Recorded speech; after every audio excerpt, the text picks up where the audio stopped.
So, when we take a look at what we've been talking about the last month, we've been following the theme of timeless wisdom and evolutionary vision as we look at what some have called ancient wisdom.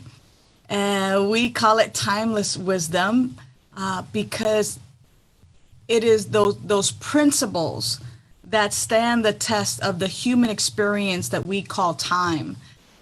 Ancient kind of gives it that opportunity to seem like it's old and outdated, but timeless makes it feel like it is eternal. And after all, we are indeed eternal beings. Life is eternal. And then the evolutionary vision that as we continue to show up today, as we continue to open up and allow our life to unfold beautifully and magnificently, what is the vision?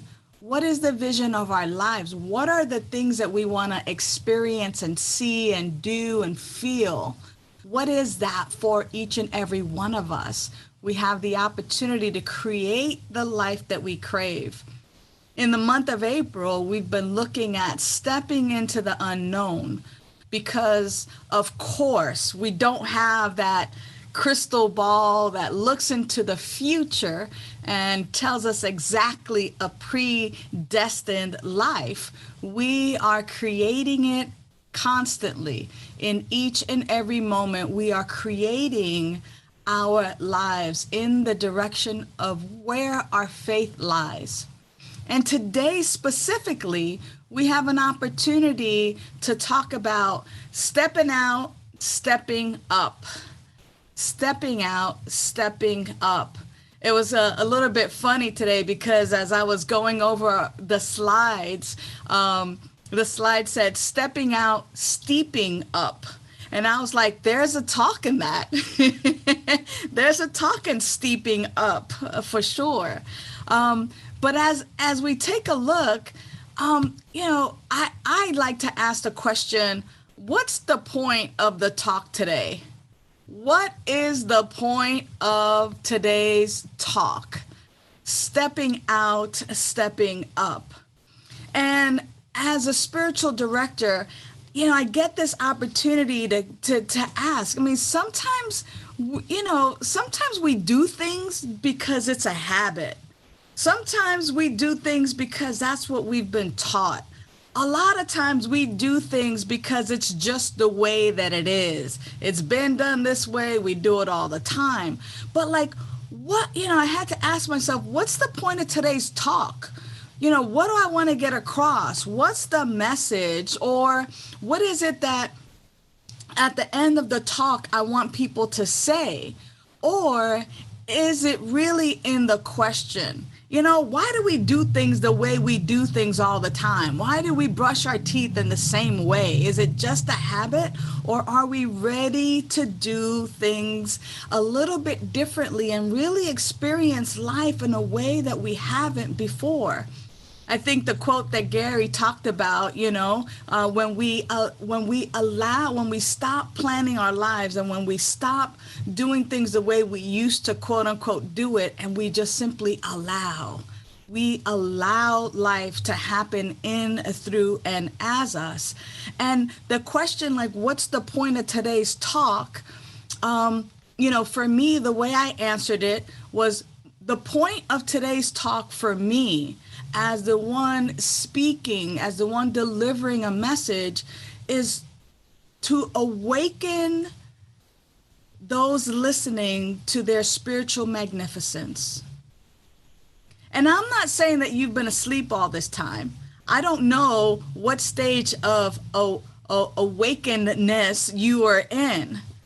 But no matter how awake we might feel or think we are, I think that there's always even more opportunities for us to actually awaken to something that we have never actually known or experienced. And because life is constantly unfolding, life is constantly giving us an unlimited amount of options and opportunities where we have we're in the position, we are poised, and we are in the position to choose which direction we go in. The infinite possibilities are here, and they are present, and that is part of the ancient wisdom that now sets us up for this evolutionary vision. Now, it's interesting because when I thought about the talk title, stepping out, stepping up, here's what I thought of right away. I thought about my softball days, for sure. Thought about my softball days, stepping out of the dugout and stepping up to the plate. How many of you have ever played softball? How many of you have ever been engaged in sports? And, sometimes for me, my life activities are actually the best analogies and the best ways for me to actually imagine life. I know that when I'm in the dugout is not necessarily a bad thing. We're in the dugout. That means we're up to bat. That means we have an opportunity to score. That means that, here we are, and yet we're kind of tucked away.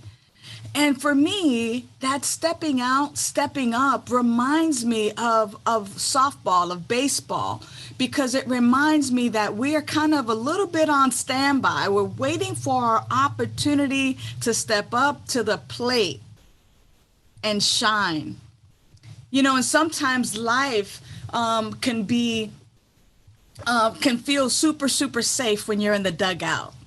Because you're not in the field, you don't have to play defensively. Now it's your opportunity to play offensively.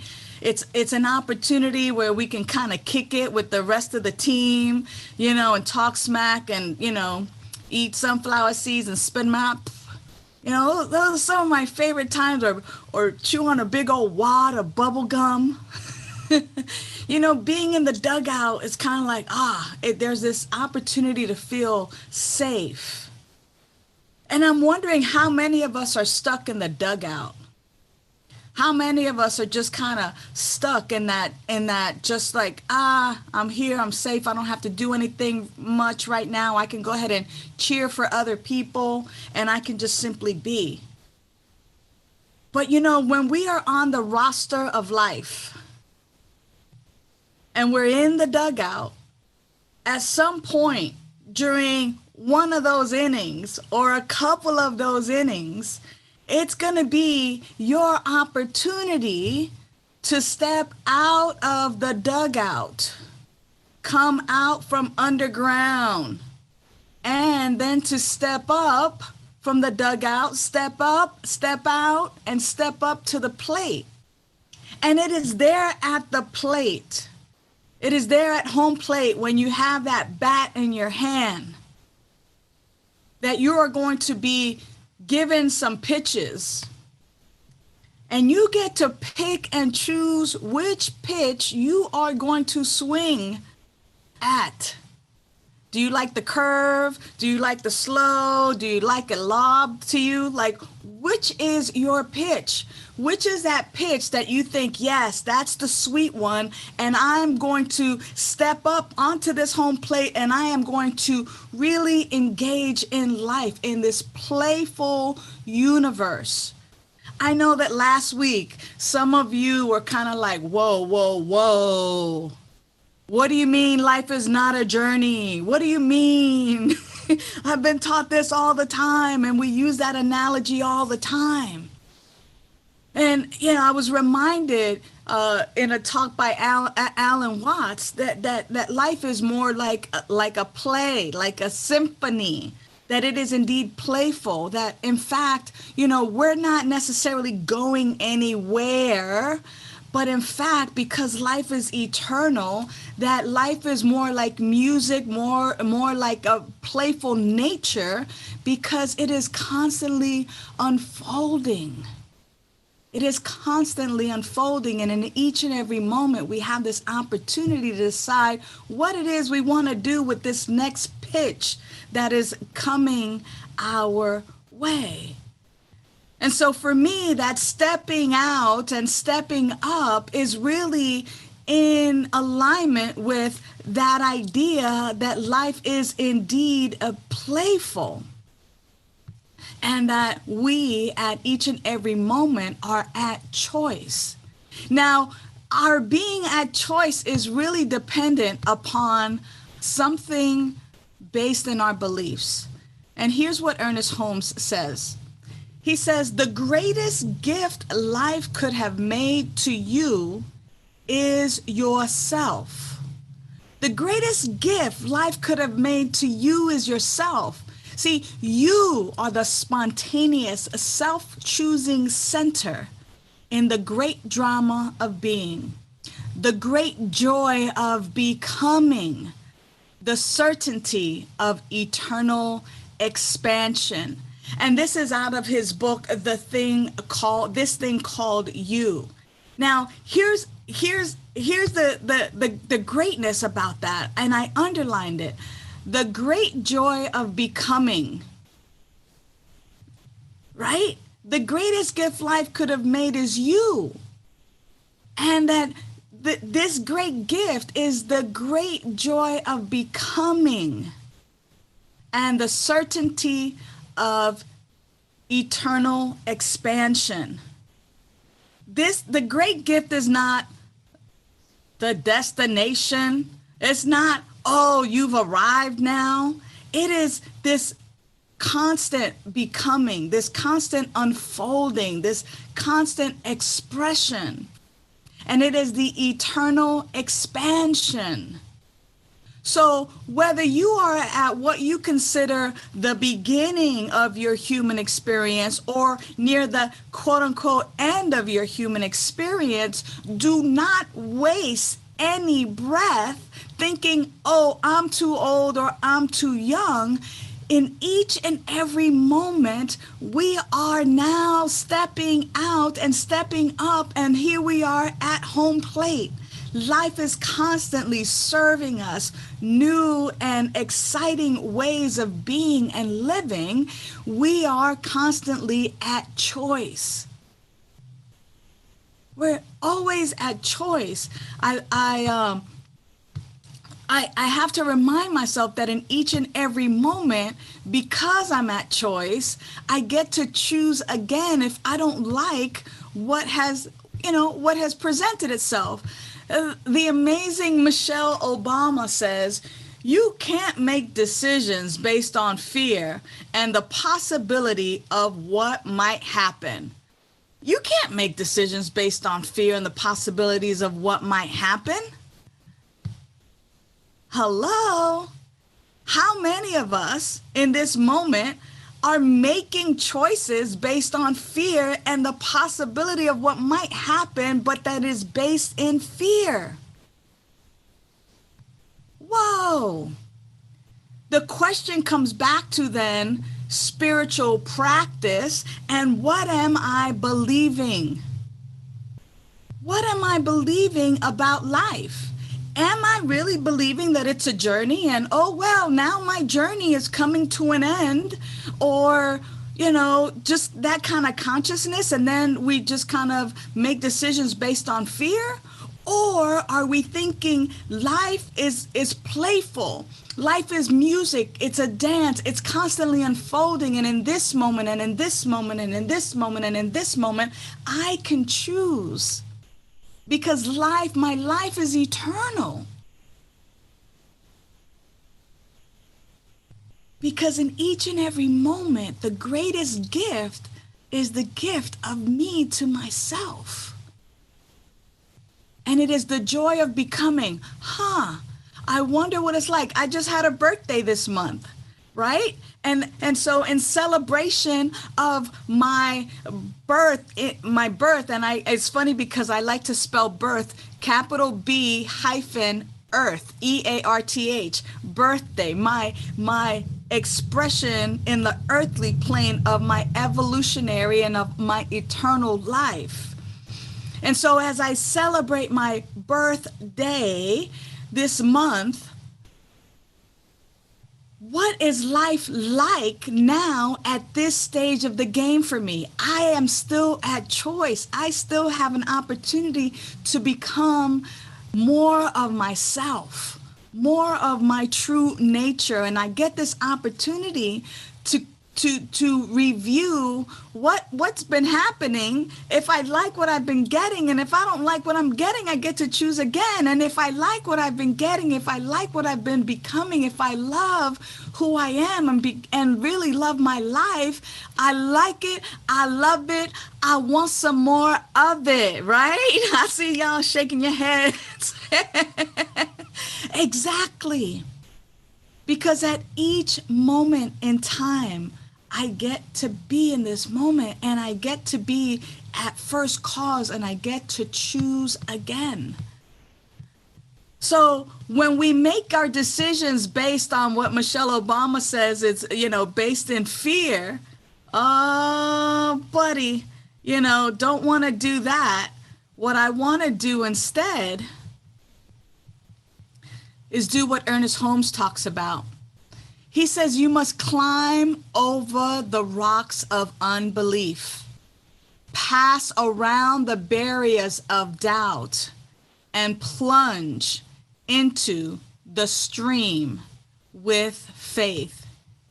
You got to climb over the rocks of unbelief. You got to pass around the barriers of doubt and plunge into the stream with faith. The question is what is faith? I love it because Ernest Holmes talks about faith. He says that faith is the mental attitude so inwardly embodied that the mind can no longer deny it.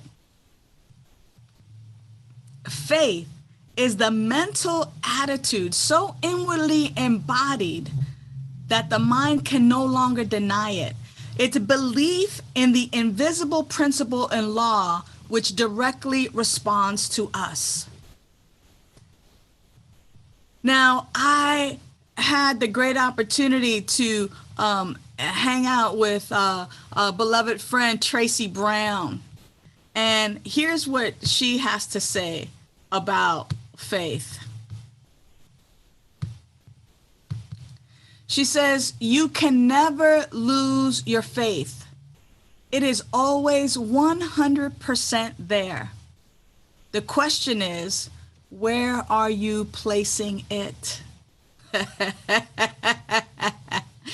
You can never lose your faith. It's always there, 100%, all the time. The question is, where are you placing it? I hear in counseling and in talking with people all the time, I don't know, somewhere along the line, I lost my faith. No, beloveds, let's stop lying to ourselves. You did not lose your faith. Faith is never lost. Faith is 100% there all the time. The question is, where are you placing your faith? Are you placing your faith in fear, in doubt, in worry, in anxiety, in depression, in the what if, or like Michelle Obama said, right? You can't make plans and decisions based on,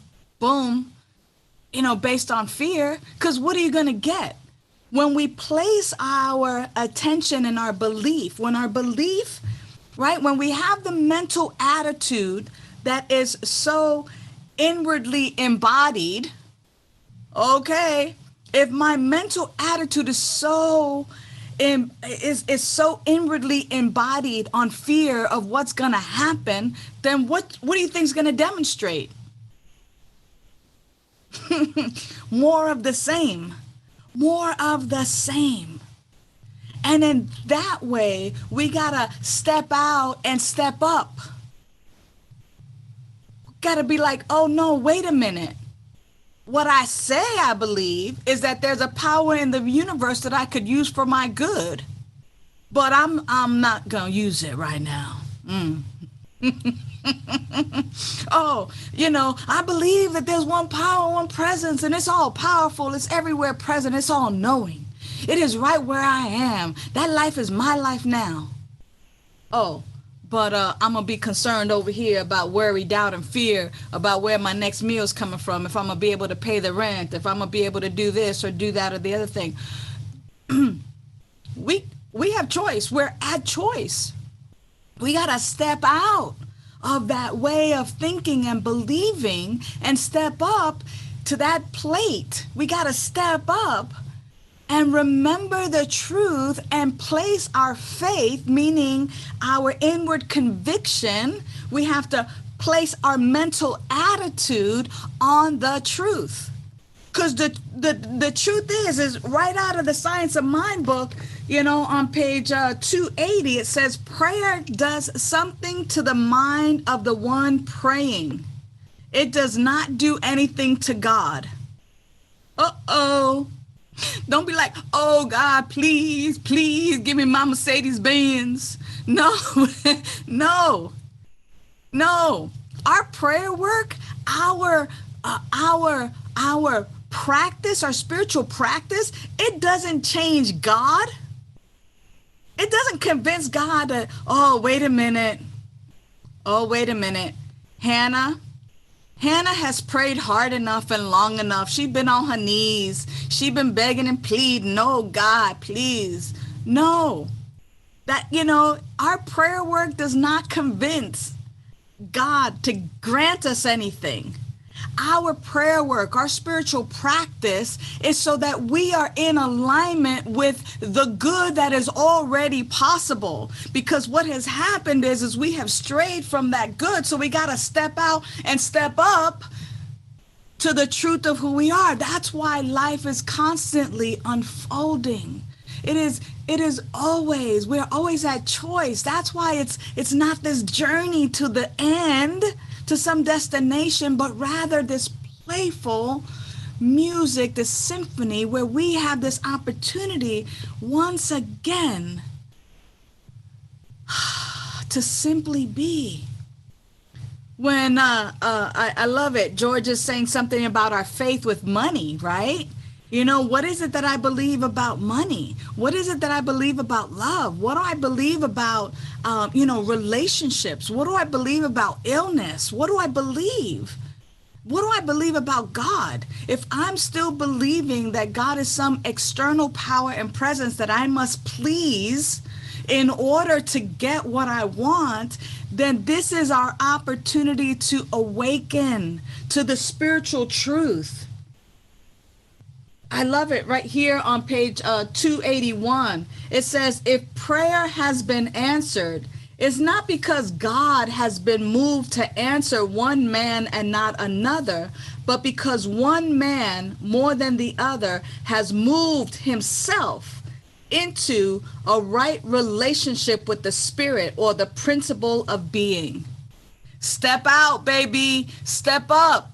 Step up to the plate. Step out of that dugout. It's your time. It is your time. It is now that we have to step up and step out. It is now. We get to do this each and every day. What a great opportunity to play. Great opportunity to play. We got to go around and climb over and around the reefs. It's just like, oh, wait a minute. This game that we playing, this playfulness of the universe says, oh, even though I'm showing you this, do you know the truth?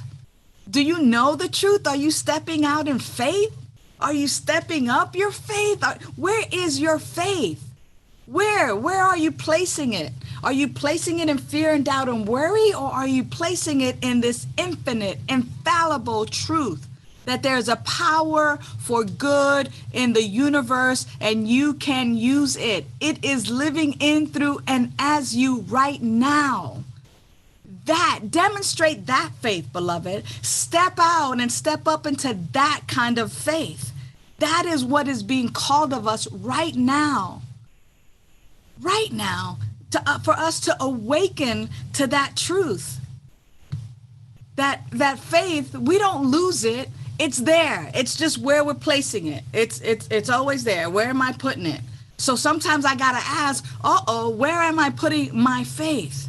So my question to you right now is, what is the point of the talk today for you?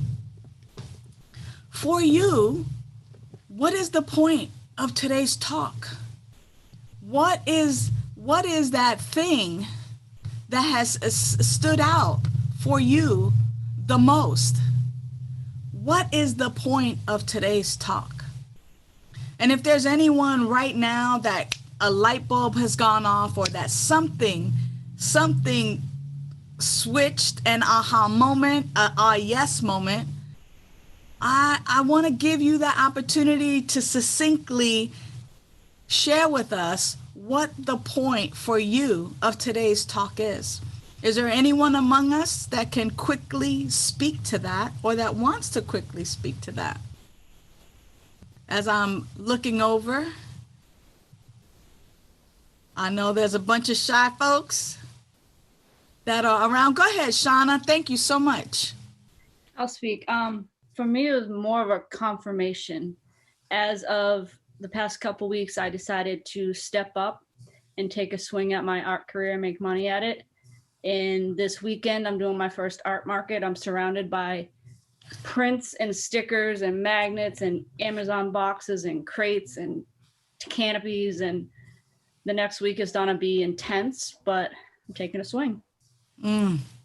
I love that. Thank you so much for sharing that. That is an example of stepping out of, the norm, and stepping up to really expressing. Shauna is an amazing artist, and to actually say, oh yeah, here it is. I'm at, I'm batter up. I'm up. It's my turn now. And here's what I get an opportunity to do. And so whether it's something that large or that small, there is no large and small in God. There is only what you're willing to do, and how you're willing to express. And so the affirmation that I leave you with is this one: I confidently step into my greatness. I confidently step into my greatness. Because here's the bottom lines, beloveds, and here's what I believe. I believe that right where you are, God is, and God is great. So the only thing you can ever be is great. The only thing you can ever be is magnificence. The only thing you could ever be is love. The only thing you could ever be is power and presence. The only thing you could ever be is harmony. Step into that confidently and know that right where you are, God is. And so I just simply speak a word of prayer right now, simply blessing each and every one of us, knowing that right where we are, God is. And that this power and this presence is living in, through, and as us. That it is the greatest gift to ourselves, is that our life is indeed the life of God, and that which is true of God is true for each and every one of us. Therefore, the love, the joy, the peace, the abundance, the wisdom, the harmony, and the power that God is, I am. So blessing us, reminding us, awakening to this spiritual truth, I simply step out of the old way of being and step up into the truth. I'm ready. No matter who's calling, hey, batter, batter, batter, hey, batter, batter. That's right. Here I am, my moment, our moment to shine, and to shine so greatly. We confidently step into that batter's box and we swing for the home run of our life. So for this and so much more, I give thanks. Letting it be so, I simply say, and now it is. And it shall be, because it is done unto you as you believe. So thank you so much for your love and your attention and the power that you are